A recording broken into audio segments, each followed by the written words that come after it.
Hey there, Alistair here, back in the workshop on a fine Monday, what is it, Monday the 29th of January. Fine sunny day here in Perth. I'm really lucky to be enjoying some nice warm weather where all over the world seems to be freezing. So very grateful to be somewhere warm because I don't do the cold weather anymore. Just hands can't handle the cold, so I'm very pleased that it's nice and warm here. But anyway, I just thought I'd do a quick video just to show a few of the knives that I've completed. I've been a little bit, what would be the word? Output hasn't been flowing recently, just due to my complications that I've had. I had the surgery back in September for my diverticulitis, and the previous video, if you haven't watched that, then obviously you won't understand what I'm talking about. But I had to have a wound reopened because it didn't heal properly, so they've had to open it up, treat it as an open wound, which means they've packed it with stuff. I had this vacuum bag, like a little vacuum pump thingy, sucking on that for 6 or 7 weeks, and finally I'm off that, and I'm onto a smaller little tiny, actually I'll probably get it out of the pocket and show you, just this little tiny vacuum pump, which is nice, goes in your pocket, don't even know you've got it. And the wound, let me just quick, got a vacuum dressing here, and that pipe goes into that, and it just you can see it's sucking in there on the wound. So yeah, it's doing really well. I'm really pleased the way it's going. It's been 7 weeks, and it's gone from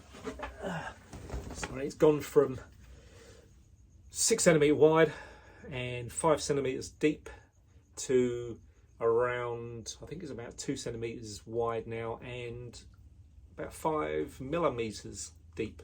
So this thing has literally just been unreal the way it's healed it up. So I'm really pleased the way that's going, and finally get back to doing what I love doing and creating some knives. Anyway, back to knives. So this one is one I've completed, and it's a Tracker XL or a big Tracker. I can't remember what I was calling them now, but Tracker XL would be good enough. So we just got the standard leather sheath, wet molded belt loop, and this one actually is really nice because it's got some four color camo G10. Go a little bit closer there so you can see. When you grind it, obviously it reveals all the layers, and being that it's got the 4 layers, you get a good effect there. So if that makes sense. So we've got 4 color camo, orange liners, black. They weren't G10 pins, they were fiberglass, actual like fiberglass pins, probably the same as G10 I would have thought. And stainless lanyard tube, that's a bit of a mouthful.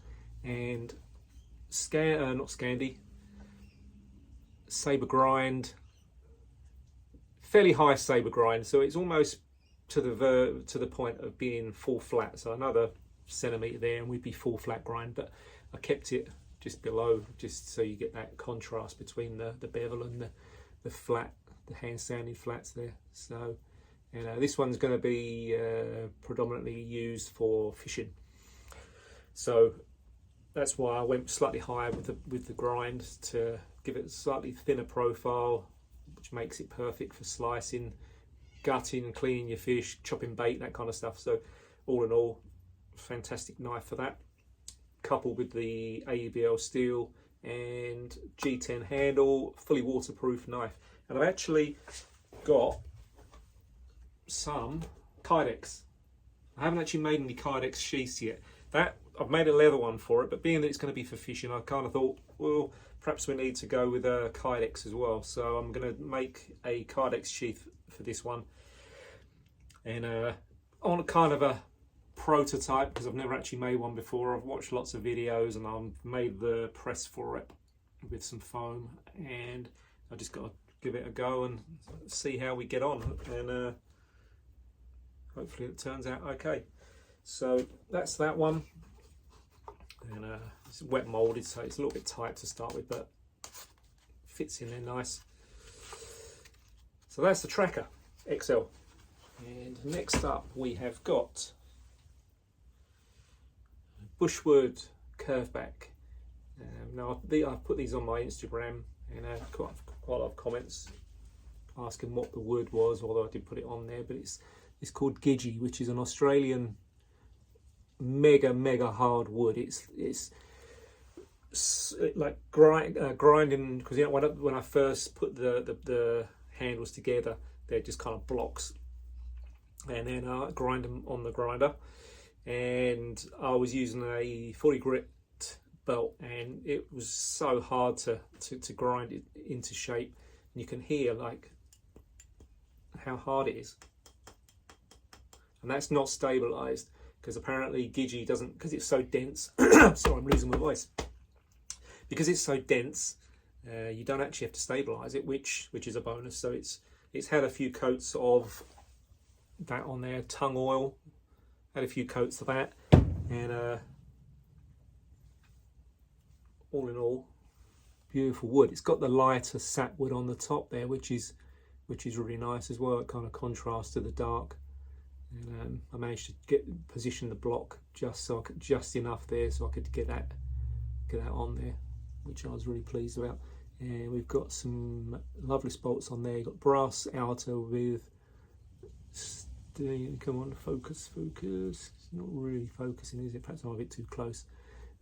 Brass outer, I think they're like 8 millimeters, 8mm lovely spots with the stainless steel center. So they're lovely spots. Obviously give it that extra clamping force, holding the handle scales together with the epoxy and the bolts. The handle won't come off. I know this has come out really nice. I'm really pleased with this. So we've got the 3.2 millimeter AEB-L stainless steel Scandi grind, which is the perfect kind of woodworking grind. I did put some pictures on the other day of how well this is a bit of eucalyptus. You can see sort of how it just slices straight into that really well. Like the Scandi grinds are just so good for that, and this is like very hard. And also we do the obligatory paper cut test as always. So razor sharp. Some nice little curls there, look. So that is that one. That's the Bushwood Curveback. And all these I'll be putting up on my website. I'm having a few issues with that, trying to remember how, I've done it for so long, trying to remember how to load pictures onto the website. So I'll have to look into that. But anyway, this one here, where's my cloth gone? This one is my Bushwood original. So this one again, same as the last one, Gidgee handle, hasn't got the lighter bit on the top, unfortunately. Again, orange G10 liners, 8mm Loveless bolts, brass lanyard tube. Again, the same AEB-L Scandi grind. So nice and even both sides. There, look, both plunges nice and even. Again, scrap dull paper. So, and again, nice and sharp. I think it's some little thin, nice fine cuts. Shaves your hairs off you. See the hairs popping off there.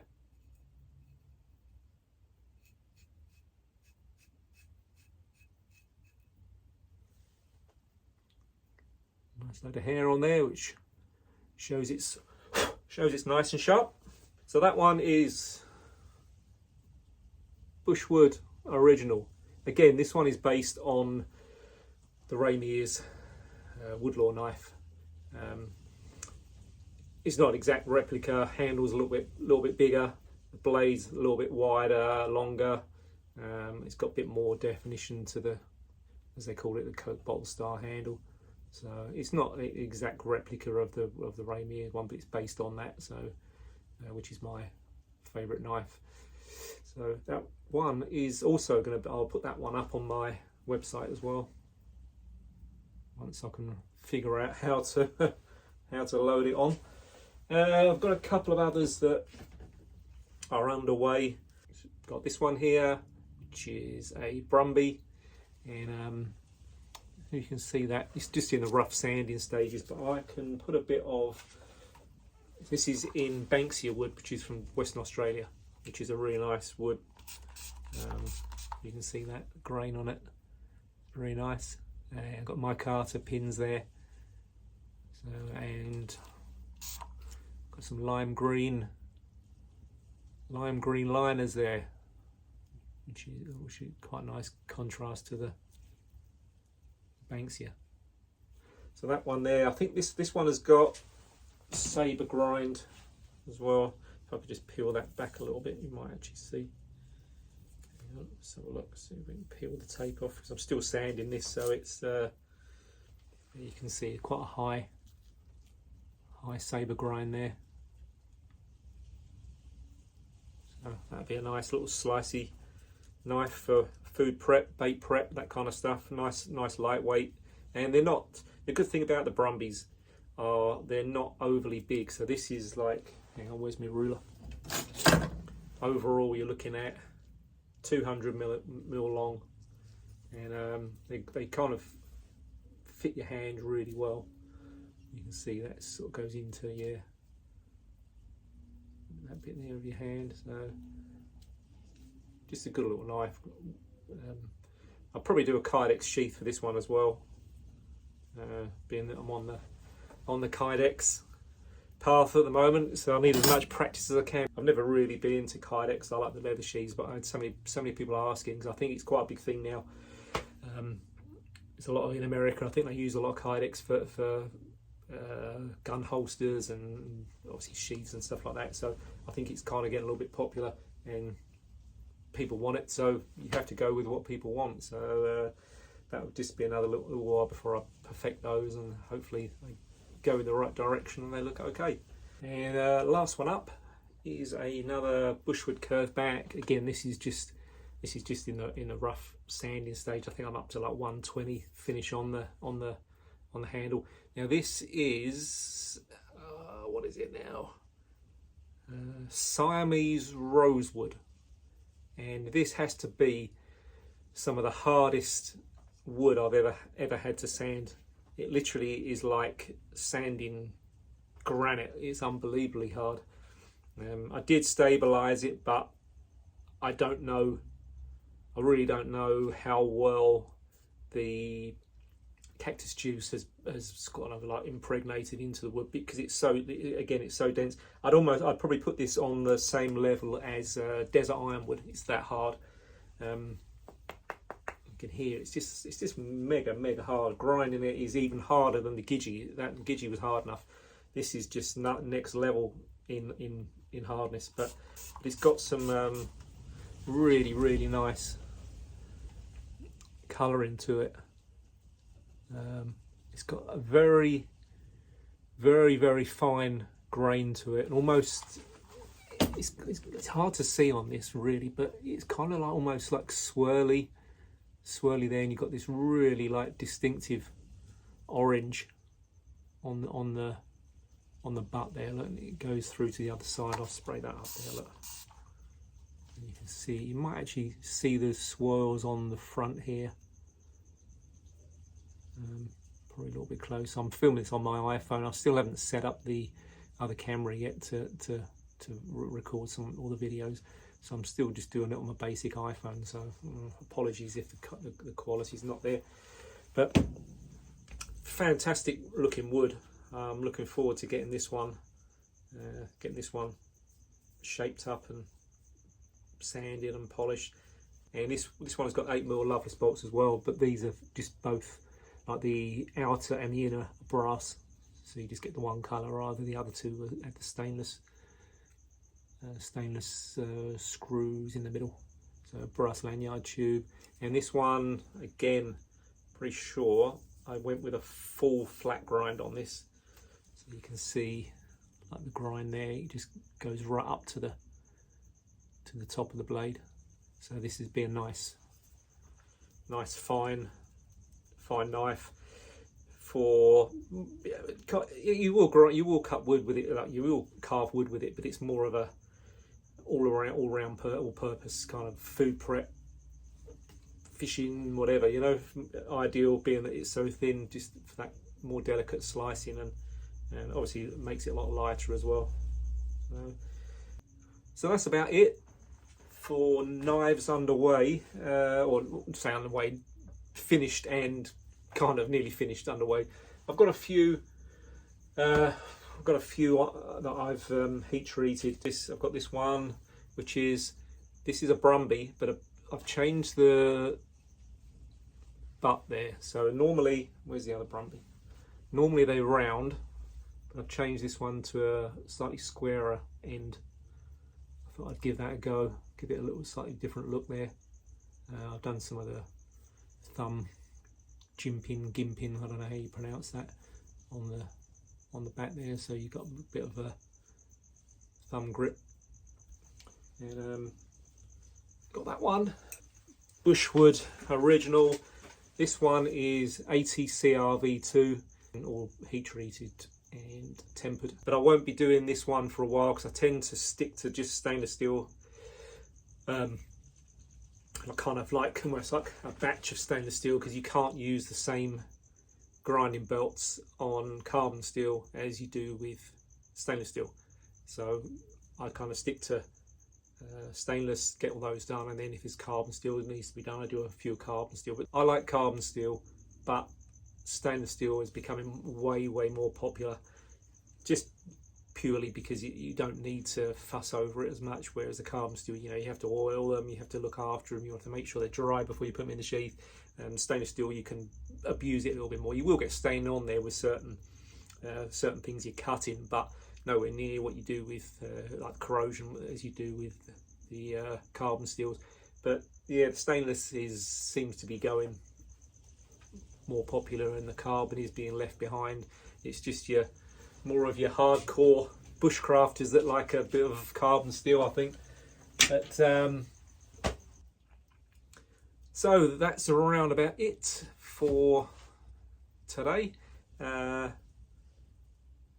Don't forget, like and subscribe. I seem to be stuck on 403 subscribers, which I am grateful for every single one of them, but we need to try and keep those subscribers going up. And what I'll do, if I can get to 1,000 subscribers, I will do a knife giveaway. I don't quite know how I'll sort of how I'll work it or whatever, but if I can get to 1,000 subscribers, I will be really pleased, and I will do a knife giveaway. I'll probably do one of these Bushwood original, which is a very popular knife, being that it is based on the Ray Mears, so it's quite a popular knife. So I'll probably do one of these as a giveaway, and get some nice handle material on there, and that'll be a cool gift to receive. I don't know quite how I'll work out who will get it or what, I don't know. I'll work that out somehow. So that's around about it. So again, please like and subscribe, and tell other people to subscribe, and let's get those subscription numbers up, and that 1,000 subscription number will make my day. So anyway, thanks for watching, and I shall see you on the next video. Stay safe. Cheers. See ya.